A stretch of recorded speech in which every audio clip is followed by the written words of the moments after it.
cette réponse, on va dire rapide, humaine, personnalisée, elle va montrer que l'enseigne, elle est à l'écoute, elle valorise les clients. Donc ça, c'est vrai que c'est important, c'est un signal qui est positif pour le consommateur et donc ça va, driver forcément du trafic, en magasin. Mais c'est aussi un signal qui est super fort pour ces plateformes de recherche et ces assistants IA qui vont en fait finalement privilégier dans leur remontée, dans leurs résultats, en fait, ils vont privilégier des commerces qui sont actifs, qui sont réactifs en fait dans leurs recommandations.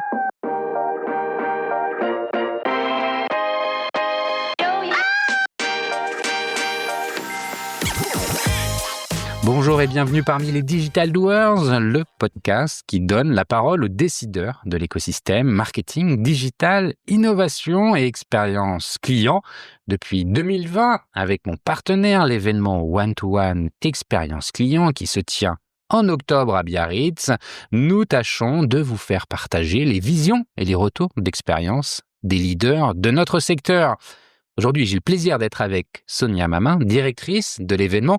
Alors bonjour Sonia, peux-tu nous présenter le One-to-One en quelques mots? Bonjour Cyril. Le One-to-One Expérience Client rassemble en fait la communauté des C-Level pendant 3 jours et à huis clos, à Biarritz en l'occurrence. C'est le rendez-vous des marques qui crée de la valeur avec le digital, le content et la data. Le concept, il est assez simple. C'est des rendez-vous d'affaires que l'on organise entre les prestataires de solutions et les C-Level, accompagnés en plus de ça de moments de networking.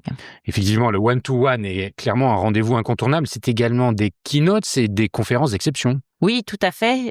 Nous avons un contenu de grande qualité avec des speakers triés sur le volet pour aborder tous les sujets d'actualité et partager les retours d'expérience des uns et des autres. Merci Sonia pour cette rapide présentation. Et pour en savoir plus, comment doit-on faire? Le meilleur moyen, c'est vous vous rendez sur le site internet du One-to-One Biarritz ou vous nous suivez sur notre page LinkedIn. Merci Sonia, à très bientôt à Biarritz et en audio, toujours sans coupure.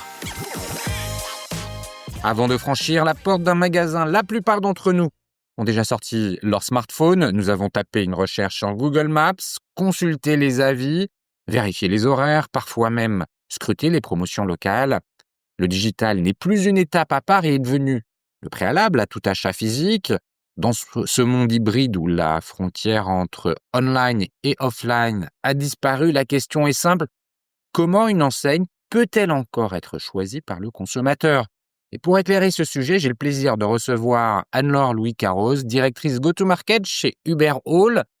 Avec elle, nous allons explorer cette transformation profonde du commerce local. D'abord, à travers l'évolution des comportements d'achat, marquée par l'explosion des recherches mobiles et l'influence des plateformes sociales, et de l'IA, bien sûr.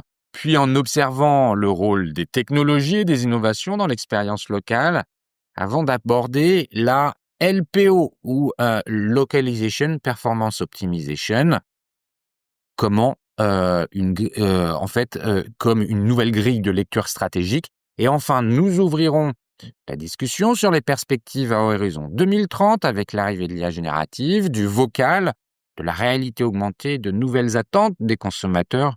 Bref, un épisode pour comprendre comment le commerce de demain se jouera non pas seulement à proximité, mais dans la pertinence de chaque interaction locale. Mais avant de commencer, Anne-Laure, peux-tu te présenter en quelques mots? Bonjour Cyril et merci pour l'invitation. Donc comme tu l'as précisé, donc je suis en charge chez Hubert Hall des campagnes marketing du go-to-market pilotées par l'intelligence artificielle. J'ai plus de 15 ans d'expérience dans le digital et notamment dans la tech. Je suis passée notamment par des sociétés comme Lengo, qui est un agrégateur de flux à destination des marketplaces. Et aujourd'hui, donc, je suis chez Hubert Hall. J'accompagne les grandes enseignes à transformer leur visibilité digitale locale en trafic et surtout en chiffre d'affaires, en revenus. Oui, parce qu'en fait, est-ce que tu peux nous en dire 2 mots de plus sur Hubert Hall? Hubert Hall est déjà passé dans ce podcast-là, j'en ai déjà parlé. Mais j'aimerais bien que tu nous reprécises un petit peu la proposition de valeur d'Hubert Hall, parce que si tu interviens aujourd'hui à ma demande sur cette thématique de la localisation du business, enfin, parce que le business, il est de plus en plus local, en fait, on le voit bien et on va le développer. C'est parce que Hubert Hall a développé une Bah oui, enfin, sa proposition de valeur, elle est autour de ça, hein. Voilà, exactement. En fait, chez Uberall, on est une plateforme de marketing local. Concrètement, on va aider les grandes enseignes avec une dizaine, centaine, voire des milliers de points de vente finalement, à la fois à gérer leur présence digitale, donc leur présence en ligne sur différentes plateformes de recherche comme Google, hein, tu l'as mentionné, Google, Apple Maps, mais aussi des Waze ou leur visibilité sur les réseaux sociaux, comme des plateformes comme Instagram ou Facebook. Donc on les aide à gérer leur visibilité, mais pas seulement. On aide également ces grandes enseignes donc sur toute la partie gestion de leur réputation, hein, donc gestion des avis, et puis animation également de leur campagne, création de posts sur, comme je l'ai déjà mentionné, sur les plateformes comme des réseaux sociaux comme Instagram et Facebook. Avec un objectif, hein, et comme je l'ai précisé, vraiment driver du revenu, du chiffre d'affaires en magasin à partir de cette visibilité digitale. Ouais, et ça, c'est de plus en plus important, parce que les usages passent, principalement par le digital. Justement, avant d'introduire tout ça, et merci pour cette présentation, Anne-Laure, on va prendre un peu je te propose de prendre un peu de hauteur, parce que quand on parle de tout ça, on parle, et on a commencé à le dire, des évolutions des comportements d'achat. Hem Aujourd'hui, et je le disais en introduction, on commence tous, quelque part, notre parcours d'achat sur notre téléphone. Alors évidemment pas pour aller à la boulangerie ou à la boucherie, quand on fait nos courses alimentaires comme ça, parce qu'on les connaît et on a une relation de quartier. Mais quand on est finalement dans un achat un peu plus réfléchi, ou dans un lieu nouveau, on commence toujours par le téléphone. Ouais, bah, c'est vrai que le mobile, le téléphone, c'est vraiment devenu un petit peu ce qu'on appelle la télécommande du commerce local. Et très souvent, bah, quand un client, un consommateur, enfin toi Cyril, quand tu vas chercher, faire une recherche, je sais pas, un café à base de lait avec du lait d'avoine par exemple qui se trouve près de chez moi. C'est vrai que tu vas évidemment utiliser principalement et exclusivement ton smartphone puisque c'est l'appareil que tu as en main au moment où tu vas vouloir faire ton achat ou te rendre dans un lieu spécifique, dans un restaurant ou un café. Et d'ailleurs, on estime que finalement dans 2 tiers des cas, quand tu fais cette recherche près de chez moi, cette recherche, elle va aboutir à une visite en magasin, si elle est pas immédiate, en tout cas au moins dans les 24. C'est d'ailleurs le phénomène qu'on appelle ROPO, Research Online Purchase Offline. C'est exactement ça. On a observé la même chose chez Uberall. On a fait une étude en fait auprès d'environ 2000 consommateurs. Alors en France, mais aussi aux US, en Allemagne et en Grande-Bretagne. Et ce qu'on a observé ensuite à cette étude, c'est que il y avait 60% finalement des ventes qui étaient réalisées en magasin, qui étaient au préalable influencées par une recherche digitale. Mais en fait, et c'est carrément pas étonnant. Je pense que n'importe qui est en train de nous écouter se dit, bah effectivement, moi cet été j'étais à tel endroit en vacances, j'ai fait mes recherches locales pour savoir à quelle heure ouvrait le magasin, ou est-ce qu'il y avait tel type de supermarché bio dans le coin, ou en fait on est tous à utiliser ça. Ouais, exactement. Et puis, enfin, aujourd'hui, on va dire cette recherche, enfin, cette recherche, elle passe par une multitude de plateformes. Alors tu mentionnes Google, on mentionnait Google Maps qui reste aujourd'hui des plateformes, je dirais centrales. Mais Apple progresse. On a les réseaux sociaux comme TikTok, Insta, YouTube qui eux sont quasiment les points d'entrée pour les jeunes générations.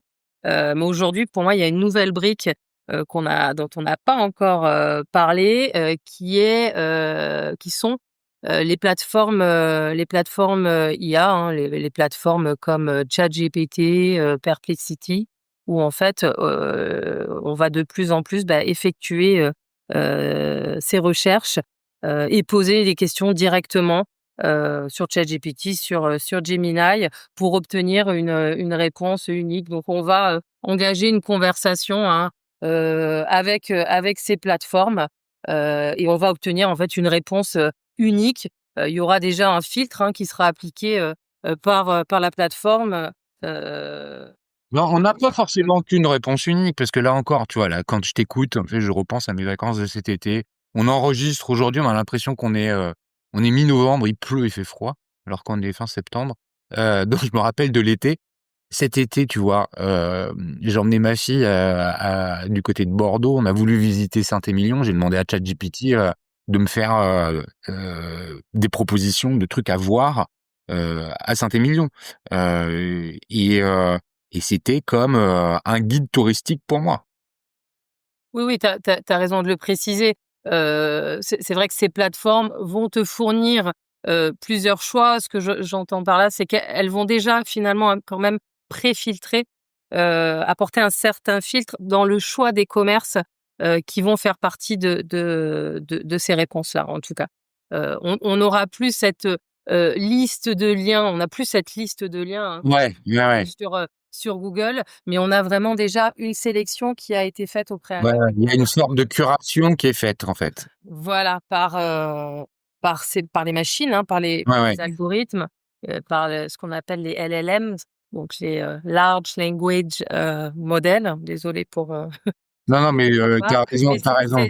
c'est la réalité aujourd'hui. Donc le parcours digital comme le parcours dans le parcours d'achat, il est évidemment hybride entre le digital et le point de vente, mais au niveau du digital, il se passe vraiment beaucoup de choses et c'est finalement le consommateur, il peut être à la fois faire une recherche sur Google, mais aussi la faire sur ChatGPT, Perplexity, aller regarder ce qui se passe sur les réseaux sociaux, découvrir de nouvelles enseignes, de nouveaux produits sur Insta, sur TikTok, sur YouTube. Et finalement, le consommateur, il peut être un petit peu partout et son parcours démarrer sur n'importe quelle plateforme digitale. Les plateformes IA aujourd'hui sont de plus en plus utilisées.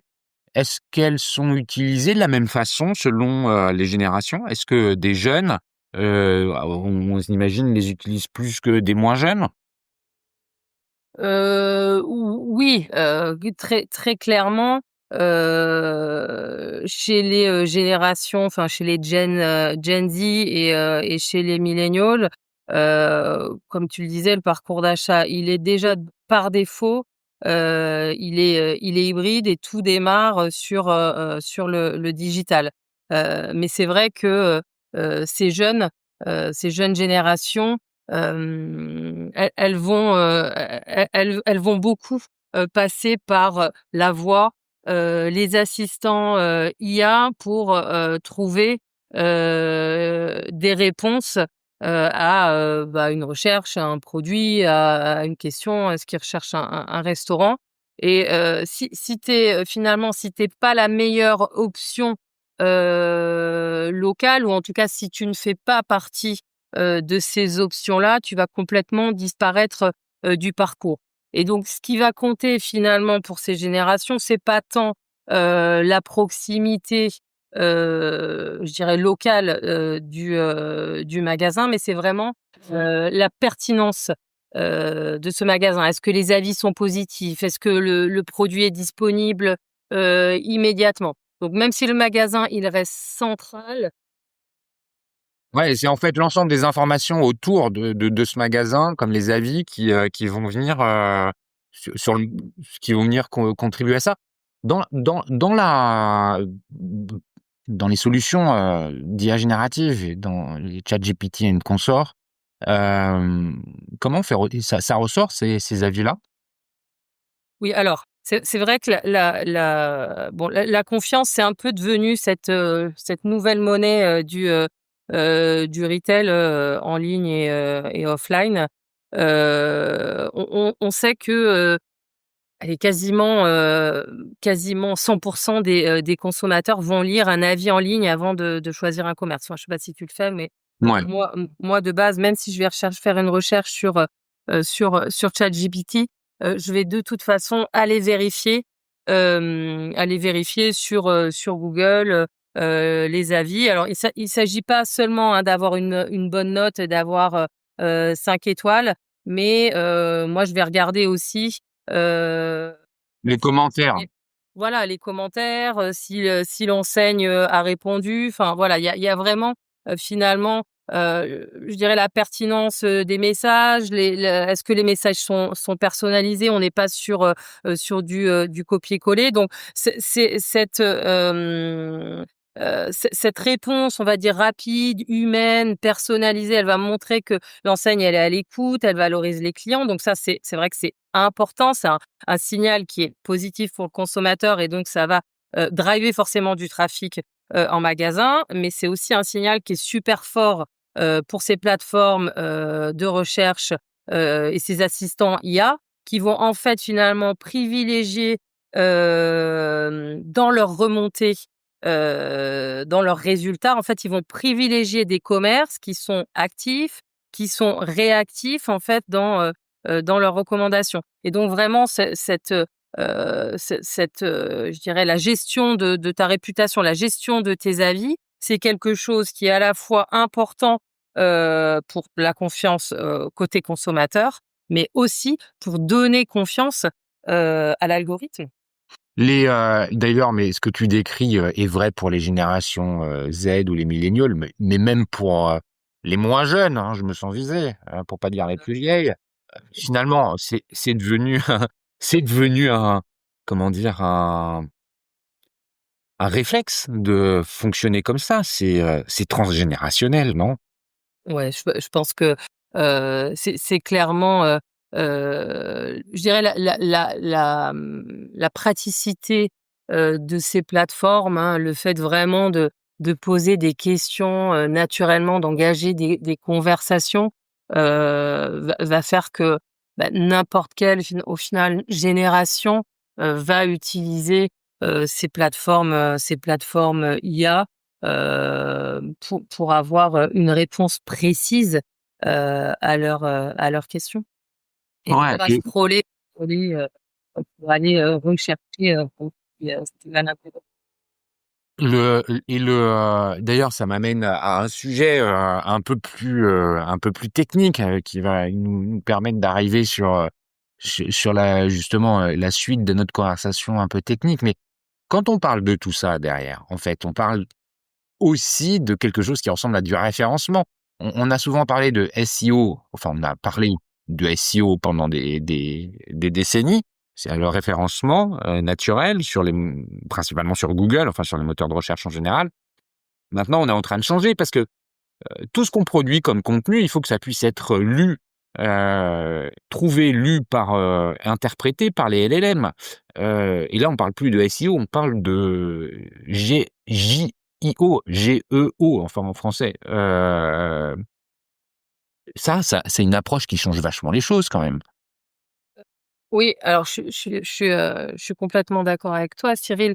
Alors aujourd'hui, les vraies vitrines, d'un commerce, hein, bon, en plus je dirais de sa façade, hein, ça reste quand même, bon, sa fiche, établissement sur Google, sa présence sur Apple, sa fiche enfin son compte sur Instagram ou sur Facebook, sur TikTok. Donc c'est des carrefours de visibilité qui vont conditionner en fait si un client, va te choisir, ou pas.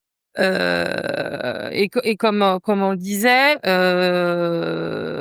aujourd'hui, le SEO traditionnel qui faisait que tu remontais en fait dans les résultats de recherche, tu faisais partie de ces fameux liens bleus. Aujourd'hui, ce SEO traditionnel, il a atteint un petit peu ses limites. Comme tu disais, on parle de GEO, hein, de Generative Engine Optimisation. C'est autrement dit, c'est plus seulement d'optimiser ses données sur sa fiche Google et sa présence sur Apple ou TikTok, etc. Mais c'est vraiment aussi optimiser ces données et les signaux que les modèles IA utilisent. Quand je parle des signaux utilisés par les modèles IA, on parle de cohérence des informations locales, cohérence finalement sur tous les canaux digitaux que je viens de citer. C'est la fraîcheur et le volume des avis. C'est aussi la richesse des contenus, des photos, des menus. Est-ce qu'il y a des posts, des promotions? Mais c'est donc c'est tout ça. Donc c'est la confiance finalement perçue autour de la marque. Oui, parce que il y a une chose, quand je t'écoute parler, qui devient évidente, c'est qu'aujourd'hui, enfin non, de plus en plus, le consommateur ne se rendra même plus sur le site internet de la marque, du vendeur, ou de moins en moins. Parce que quand on réfléchit un peu à ce que nous propose un ChatGPT, c'est que il va faire la curation pour nous, il va aller chercher les informations pour nous. Donc quand on fait une recherche d'achat, de point de vente, il va le faire pour nous. Il va nous donner les infos et nous, on sera même pas allé sur le site ou même la fiche du point de vente. On aura fait confiance finalement à notre assistant pour nous guider vers le point de vente en fonction de nos besoins. Et ça, c'est quand même quelque chose qui est hyper important de retenir, c'est que de plus en plus, les consommateurs auront une relation à distance, enfin pas directe, avec un point de vente ou une marque. Ouais, alors là tu parles d'un autre concept. Alors vu qu'on est dans les acronymes SEO, GEO, c'est ce qu'on appelle en fait le AEO, l'Answer Engine Optimization. En gros, le zéro clic. Et c'est vrai que, alors je pense que c'est une tendance de fond, hein, à horizon peut-être 2025, 2030, mais c'est vrai que ce zéro clic, il se généralise complètement. Donc on le disait, les consommateurs posent une question, c'est un assistant IA, c'est ChatGPT, Perplexité qui te donne des réponses. Donc tu n'as plus besoin finalement de scroller ces pages de résultats. Donc tu vas demander à ChatGPT quel est le meilleur restaurant italien à Lyon.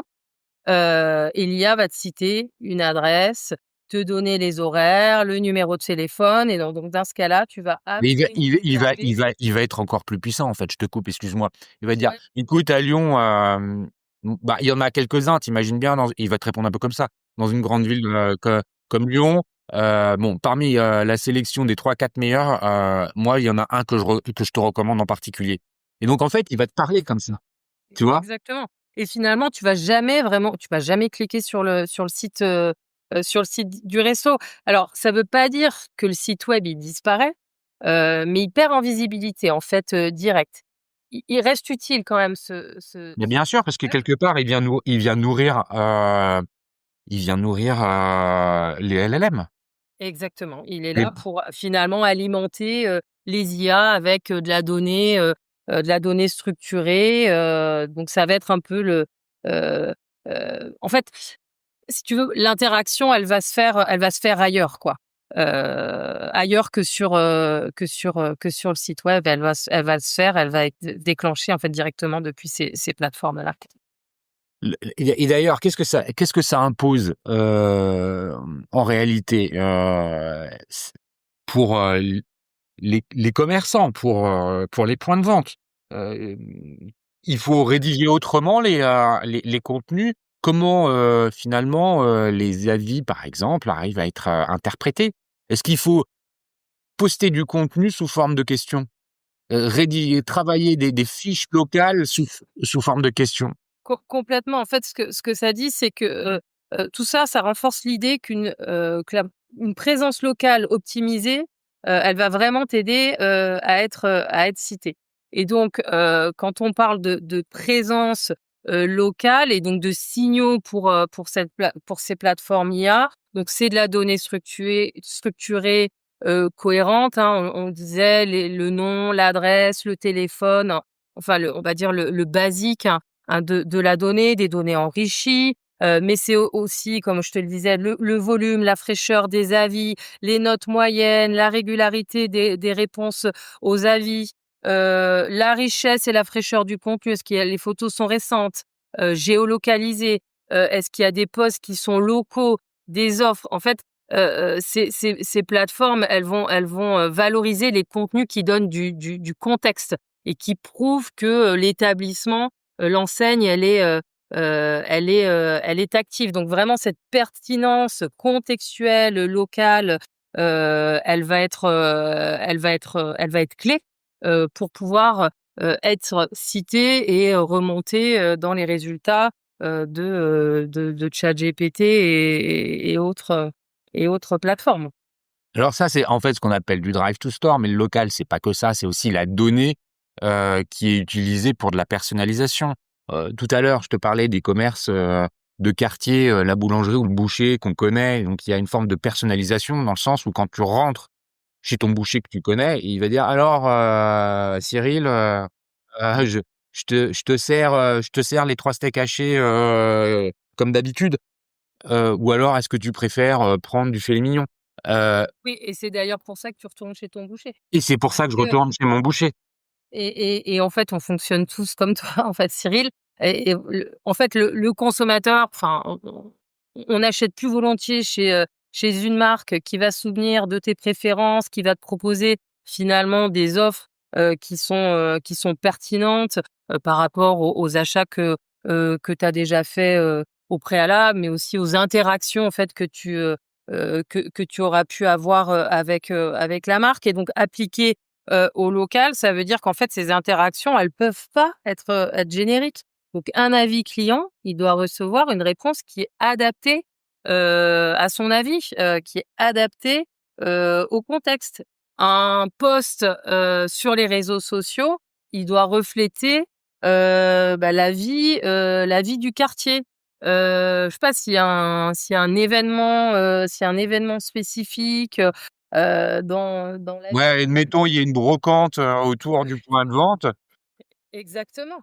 Et ben, et c'est jouer sur cette actualité-là locale pour faire son post. C'est ce que tu es en train de nous expliquer en fait. Tout à fait. Voilà, une promo, elle doit correspondre aux besoins réels de cette communauté locale.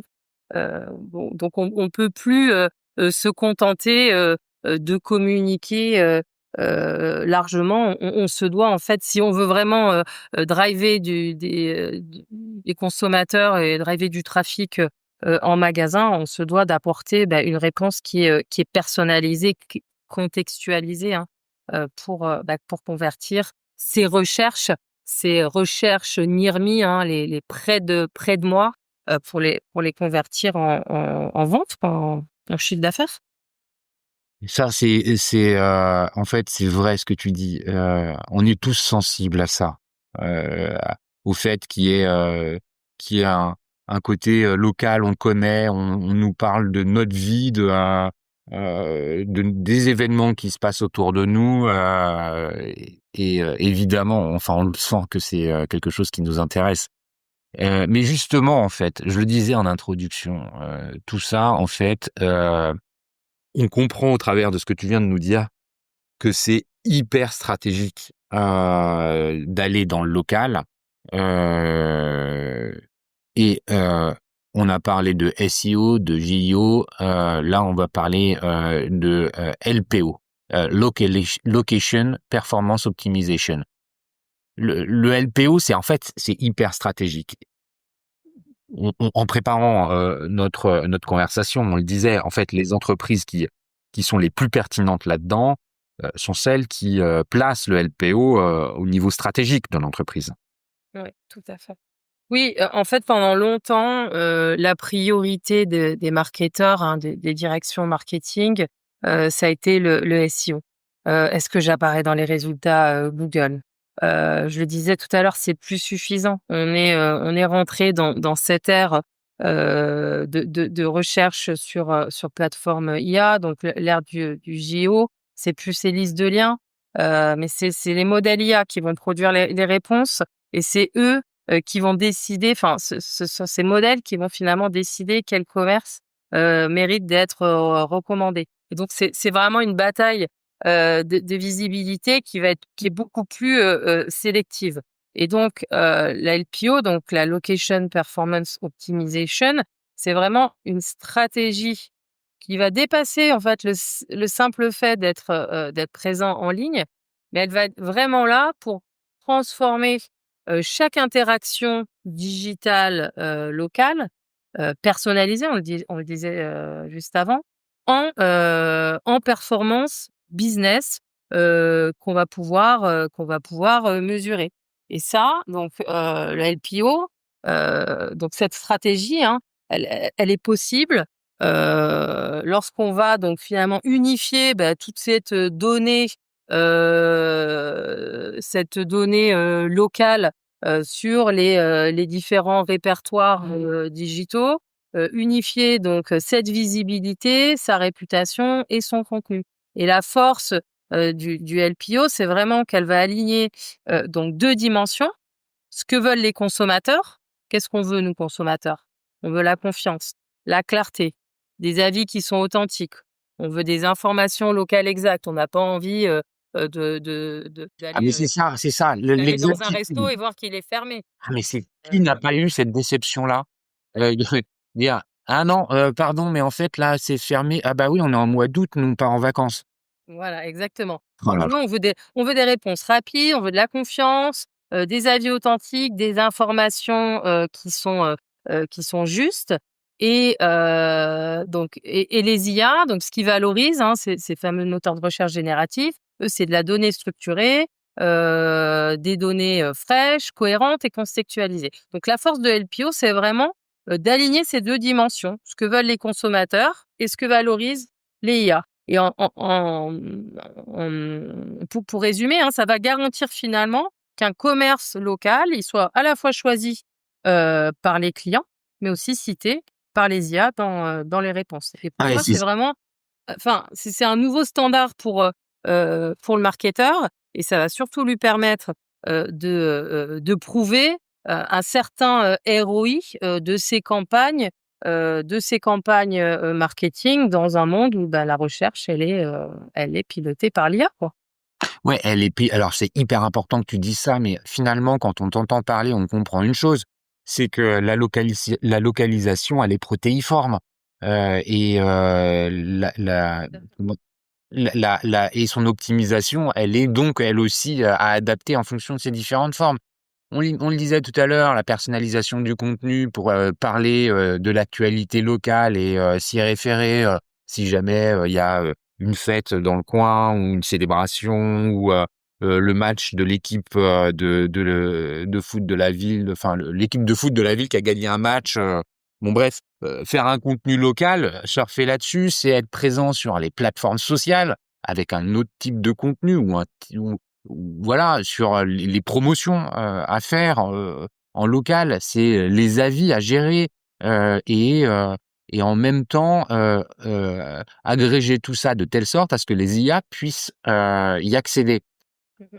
Il y a une complexité, qui est assez forte quand même, pour pouvoir, le mettre ça en œuvre. La question que je te pose est la suivante: comment on fait? Parce que, quand on est, un réseau de franchise par exemple, une chaîne de distribution, comment on fait l'animation dans ces points de vente, partout sur le territoire? Est-ce qu'on délègue ça à aux responsables de magasins? Comment on s'assure une forme de cohérence? Il y a des véritables enjeux stratégiques à ce niveau-là.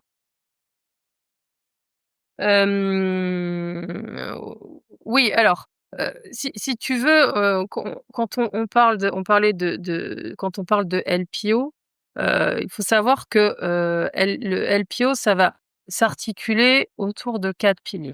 Ouais. La visibilité, la réputation, donc la gestion de tes avis, l'engagement et la conversion. Aujourd'hui, les marketeurs, ils ont différents outils pour gérer différentes activités. La LPO, c'est vraiment d'aller finalement aider ces enseignes à articuler ces 4 piliers. Donc, comment je suis présent sur Google, Apple, les plateformes sociales, comment je ressors dans les assistants IA, comment je ressors sur ChatGPT. Donc, d'articuler la visibilité sur ces plateformes-là, d'articuler la réputation, comment j'inspire confiance grâce à mes données exactes, à mes horaires fiables, à mes avis authentiques, à la fois aux consommateurs et les plateformes IA. On ne parle pas. Comment j'engage ma communauté, comment voilà, je publie du contenu qui est localisé, des offres, des événements régulièrement, et que tout ça soit contextualisé. Et au final, comment je transforme la visibilité, comment je convertis cette visibilité en visible et en vente locale.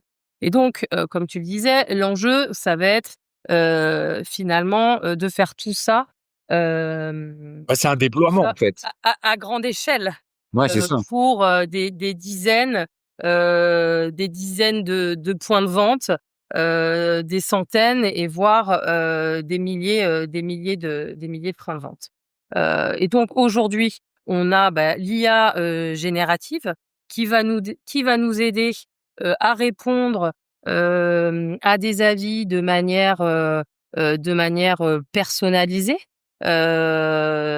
C'est-à-dire apporter finalement en masse des réponses personnalisées sur un ton de marque qu'on aura défini au préalable, et vraiment finalement automatiser toute la gestion de ces avis. Ça va être aussi de pouvoir hyper localiser, je dis bien hyper localiser, un post sur ta page locale Facebook avec les coordonnées de ton point de vente, de la ville concernée, etc. Donc vraiment, cette IA générative, elle va permettre à grande échelle cette hyper localisation finalement de la donnée, cette hyper localisation des interactions qu'on peut avoir avec le consommateur.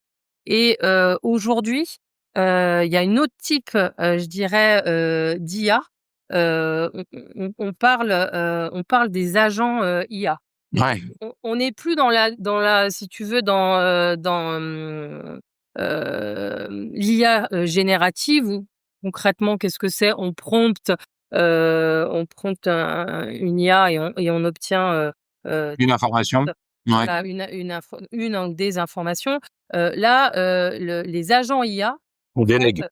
voilà, c'est une nouvelle ère, c'est une sorte de chef d'orchestre, et il va donc pour toi orchestrer des tâches. Il va pouvoir, je dirais, monitorer tous tes établissements, pouvoir vérifier que tes horaires sont bien à jour quand un 1er novembre tes magasins sont fermés, et le cas échéant, aller modifier ces horaires-là, et donc finalement travailler un petit peu, travailler pour toi dans l'ombre, comme je dirais comme n'importe quel membre d'une équipe marketing pourrait le Ouais, faire, et pour qui ça prendrait des heures. C'est ça, en fait, c'est ce que je voulais souligner. C'est que ce que fait un agent IA euh, rend possible finalement le passage à l'échelle. C'est-à-dire que gérer un point de vente, on l'a bien vu finalement, l'ensemble des actions nécessaires à faire en termes de localisation sur un point de vente, on les a définies dans notre conversation juste avant. Mais le passage à l'échelle, c'est-à-dire déployer ça dans une chaîne qui a des centaines, voire des milliers de points de vente, c'est des heures du temps homme phénoménal qui ne sera jamais consacré parce que les ressources n'existent pas forcément et ou forcément pas.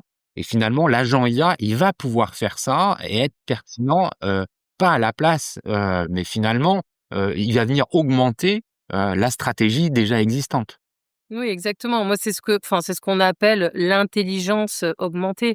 Il vient pas remplacer l'homme, mais il vient automatiser certaines tâches. Ça devient un vrai levier de productivité, de pertinence locale. Un agent, il peut même aller encore plus loin. Il va aller screener tous tes avis. Il va pouvoir identifier que parmi tous les avis d'un fast-food, le burger vegan est super en vogue derrière. Donc, il va détecter cette tendance-là. Il va pouvoir ensuite suggérer des posts pour les réseaux sociaux, des posts qui vont répondre directement euh, aux tendances, je dirais, aux tendances des clients. Mais ça peut être aussi identifier une problématique, une préoccupation des clients, et donc enfin l'agent IA en fait va te donner en fait de la visibilité et va te permettre finalement de prioriser certaines tâches, certaines actions, et parfois orchestrer et faire ces tâches euh, pour toi. Donc on passe d'une logique où je pousse du contenu à une logique de pilotage intelligent, presque réactif, où cet agent IA vraiment il agit comme ton copilote opérationnel du commerce local. Et ça, c'est vrai que ça rend finalement ce passage, je dirais, de l'hyperlocalisation de la donnée locale et de la personnalisation des interactions avec ta communauté, ça permet de le faire, ça permet de le faire à grande échelle. Quand je t'écoute parler, je me dis, mais comment ça va encore continuer à évoluer? C'est fou. Mais en fait, il y a une notion qu'on n'a pas, qu'on n'a pas abordée, mais qui est une notion qui est fondamentale dans l'utilisation de l'IA générative en tant que consommateur. C'est en fait la voix. Euh, on a, on y a cru il y a quelques années qu'il allait y avoir du voice commerce. Ça a pas vraiment fonctionné avec les assistants vocaux. Mais là, on se rend compte, et je crois qu'on l'a tous fait l'expérience, que ChatGPT, sur son téléphone, il nous permet une conversation de fou. Euh, c'est un peu ça l'avenir. Oui, alors bon, on le disait tout à l'heure,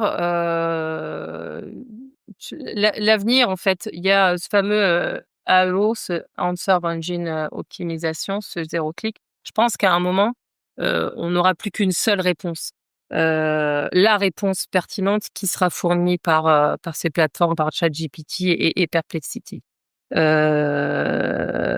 Et cet usage finalement des assistants vocaux, pour moi, elle va continuer de croître, mais sur ces plateformes d'IA. Donc, moi, je pense que ce shopping par commande vocale, là aujourd'hui, on discute avec.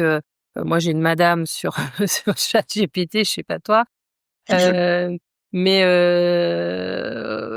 demain, ce sera plus un gadget, ce sera un réflexe qu'on aura, voilà, dans des contextes main libre, ou quand on est en voiture, quand on est en cuisine. Moi, parfois, je m'arrive de vouloir discuter avec Siri, mais aujourd'hui, Siri, là encore, c'est trop limité, quoi. Et tu préfères discuter avec Cyril? Ouais. Elle est bonne celle-là, Cyril. Mais non, mais je crois vraiment que le voice commerce et la recherche vocale intégrée va se généraliser de plus en plus. Ouais, je suis bien convaincu. Et d'ailleurs, il y a aussi un autre cas d'usage de la voix avec les ChatGPT ou autres Perplexity.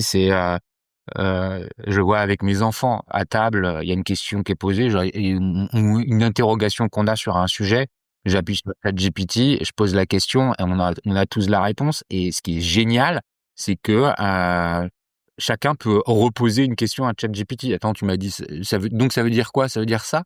Et parfois, la conversation dure et ChatGPT est toujours allumé et de temps en temps, il se Oui. manifeste. C'est hyper drôle. Ouais, c'est vrai. Ouais, ouais. Et C'est puis, ces requêtes qu'on fait alors, on va tous là dans la voiture, boulangerie, Paris 8e, on essaie vraiment d'être clair, enfin, demain, on l'attend, on demandera on leur demandera quel est le meilleur patron pour chez moi maintenant. ouais, c'est ça. Donc voilà, donc c'est vrai que, je pense qu'on est, enfin, ces assistants IA deviennent des vrais, heu, Des personal shoppers, en fait. ouais, c'est ça, des assistants conversationnels quoi, qui vont nous aider, nous aiguiller, pas nous remplacer, hein, mais vraiment, ouais, nous aiguiller dans notre prise de décision. Écoute, je suis bien d'accord avec toi.